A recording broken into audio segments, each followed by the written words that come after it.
অনেক যৌক্তিক অযৌক্তিক শর্ত থাকা সত্ত্বেও আমরা নিম্ন স্বাক্ষরকারীগণ প্রার্থী হয়েছিলাম।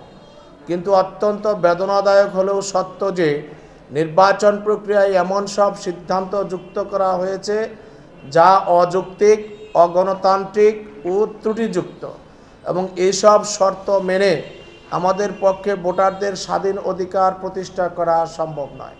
আমরা সম্পূর্ণভাবে নির্বাচনের ট্র্যাকে থাকা সত্ত্বেও বাধ্য হয়ে নির্বাচনের ভোট বর্জন করছি এবং পুনঃ তফসিল ঘোষণার মাধ্যমে সম্পূর্ণ গণতান্ত্রিক ও সুষ্ঠু নির্বাচনের জোর দাবি জানাচ্ছি।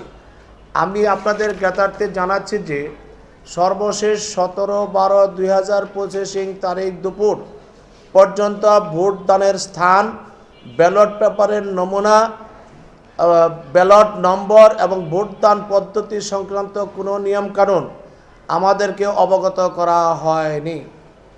উল্লেখ্য যে 17/12/2025 তারিখ দুপুরে আমাদেরকে আমন্ত্রণ জানিয়ে প্রতিটি ভোটারের 19টি ভোটের কম বেশি হইলে সমস্ত ব্যালট বাতিল বলিয়া গণ্য হইবে এমন তথ্য জানালে আমরা তাদেরকে যা বলি, ভোট প্রদানের ক্ষমতা থাকলেও এর বেশি হলে ভোট বাতিল হইতে পারে, কিন্তু ভোট কম হলে টোটাল ব্যালট বাতিল হবে, এটি কখনোই গ্রহণযোগ্য নয়।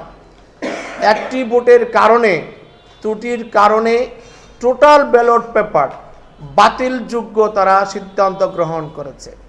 8টি পদ এবং আটটি ক্যাটাগরিতে আমাদের 19 জন নির্বাচিত হওয়ার কথা, সেখানে তাদের এমন সিদ্ধান্ত, একটি পদের ভোটের কারণে অন্য পদের ভোট বাতিল হইতে পারে না। এটা জানানোর পর ব্যালট পেপারে কোনো একটি ত্রুটি থাকলে টোটাল ব্যালট বাতিল বলিয়া গণ্য হলে একটি পদের এগেনস্টে সকল পদের ভোট বাতিল বলিয়া গণ্য, যাহা অত্যন্ত অযৌক্তিক। নতুন এবং ফিরে আসা গ্রাহকদের জন্য নগদে চলছে ক্যাশব্যাক সহ প্রতিদিন হাজারো উপহার জেতার সুযোগ। হবে আশা আর ফেরা, সারপ্রাইজ সেরা।